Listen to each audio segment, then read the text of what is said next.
Hey everyone, welcome back. It is so great to see you. We're going to be doing the monthly trash talk, so if you're curious on what's in the trash, then keep on watching. So this month I have a pretty good amount of empties. It is definitely more than it has been in last month, and then like a couple of months before, I want to say like April or so. I think that was like my lowest ever for this year, of course. So normally I like to go from the beginning of the month and when I empty all the way to the end, but today I'm just going to pull them out as I have them here, and one is sticking out, so I am just going to grab it. And this is the Pantene Essential Botanicals, the sulfate-free moisturizing shampoo. I picked this up at Costco, and last time I checked, I was like, is this really $18? Like, I don't remember it being that much, but I always get it on sale, so it ends up coming out to be anywhere from like 12 to 14. I want to say maybe the cheapest is 10, or it was the other brand. But anyways, this one is good. I do love Pantene. It is something that I have been purchasing probably for over 10 years now. It is one of my trusted shampoo brands. It is amongst my top 2. Absolutely love this one. This one was a repurchase because I do get it at Costco. I don't know that it's moisturizing. I don't know that it does anything special for my hair. I don't know that my hair looks any different, after a month of washes or week of washes or whatever long that it claims to, do something for the hair. Honestly, I am the last person to ever talk about hair care or know about hair care. I literally just wash my hair and condition it and call it a day. Like, I do not do anything fancy with it. So that is basically it, but I do love this stuff and I will repurchase this time and time again. The next one is another shampoo empty. Interesting. This one's the Carol's Daughter Goddess Strength Fortifying Shampoo for weak breakage prone hair. Has no sulfates, parabens, and artificial colors, and it has castor oil, ginger, and black cumin seed. This one I got because my sister has curly hair and she has been taking care of it and really like enhancing those natural curls. And I never really had like curly hair. I have a combination. It's like a wavy, curly, straight. It's a mixture. Sometimes it's straight, sometimes it's curly, sometimes it's a curly and wavy mixture, but we didn't realize that we had curly hair. So she has been trying out all these different like hair products amongst shampoos, and this is one of them. And like I said, I'm the last person, as previously said, to mention a shampoo or know anything about this, but I do have to say that when you pair this with the conditioner, you definitely do notice more of your curls being more pronounced, or a little bit more, like they just look a little bit more better. Kind of looks like you did your hair and all you did was basically wash it with shampoo and conditioner. This one also smells very highly of the ginger and a little bit of, well, I now see black cumin seed, but it smells very spicy, very black pepper, and that's something that's very strong through washing it. Yeah, I mean, this one is good. It cleans my hair. It's nothing special for me.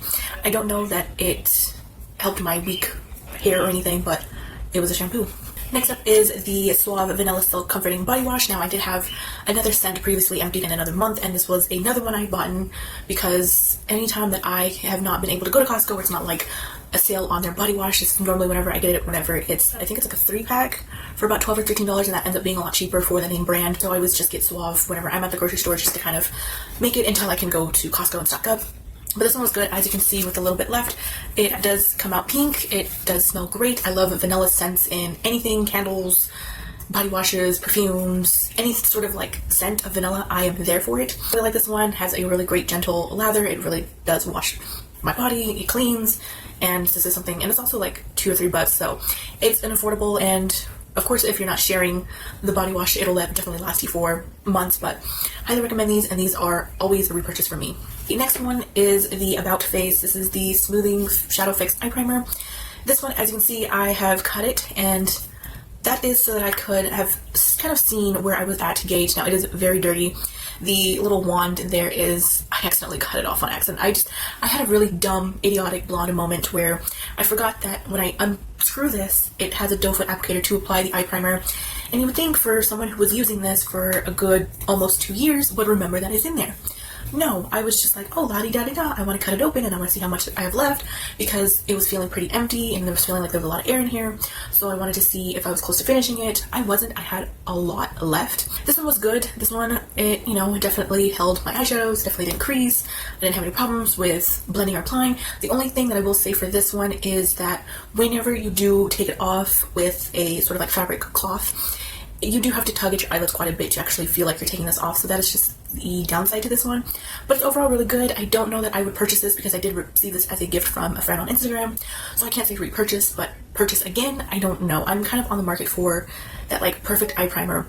And the one that I'm currently using now, I'm really enjoying, but it's discontinued, so we're just going to keep going on the hunt. But, it's decent. There's definitely probably better out there than this. Next one is another eye primer. This is the NYX Proof It Waterproof Eyeshadow Primer. Now, this one is old because this is discontinued. This is no longer being sold, and I know a lot of people back then said that this one was really good. Now, whenever I tried to use this a couple of times, so it's like a concealer type, so it has the doe foot.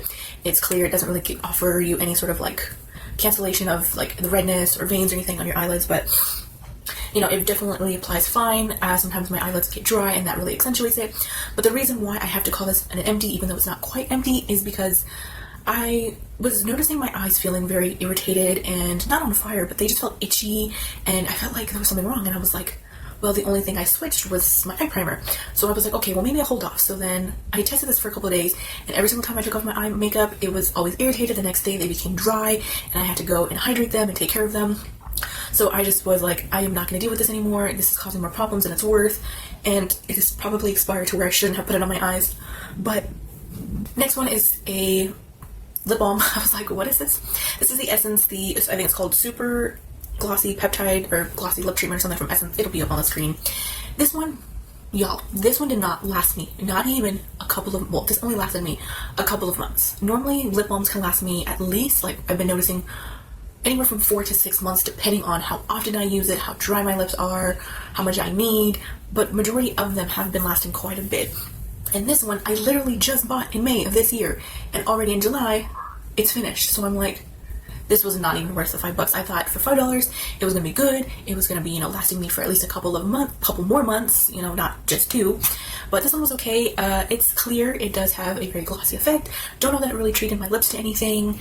And every single time that I applied it on my lips, either thin layer, I felt like absolutely nothing was there. Then when I did apply a little bit more, just so I could feel like there was more of the lip treatment or glossy or chapstick effect on my lips, I felt like it was coming off. So I was like, what is this? What is happening? Like, I don't understand this. So I'm not really a fan of this one, and it does get sticky. It does get messy. I don't know if you can see, but there is some like residue of like the lip balm. So this one I wouldn't recommend. It's not worth the money, and it's not even worth, like, honestly, no, it's just not even worth it. Next up is my AOA Studio Color Flush Liquid Blush, and this one's in the shade called Cherrywood. Now, you would have seen the previous one and this one in my 6 in 2026. These are the new products I introduced because I knew that I was close to finishing them up, and lo and behold, I did. So I am very happy to have my first blush this year finished. I think that is a huge accomplishment for me. It feels good. I do really like it. As you can see, I cleaned it, but it does have a doe foot applicator so that you can apply on the cheeks and then blend it out. This one, if you remember, it was like a neutral orange color, and I will pop it up on the screen. But yeah, I liked it. It blended fine. It showed pigment. You can definitely have a light layer of like a little bit of orange effect or orange colored cheeks, and then you can definitely add more to create like that more sunburnt, you know, being in the sun type of look that some of you like and some of you can sport. Because on me, I don't find that to be good looking on me whatsoever. But I really like this. I would repurchase this just in a different shade, and I do recommend this one, but it's not one of my favorite blushes from the AOA Studio line. And the last empty goes to my Essence Prime Plus Studio, the hydrating primer that I believe I was working on in my previous 2 months of my Shop My Stash, or at least the previous month and a half, give or take. But I am so happy to have another primer out of my collection. This one was good. It wasn't anything special. It wasn't anything to go home and rave about. It had a little bit of the hydrating factor. It definitely, you know, sunk into my skin.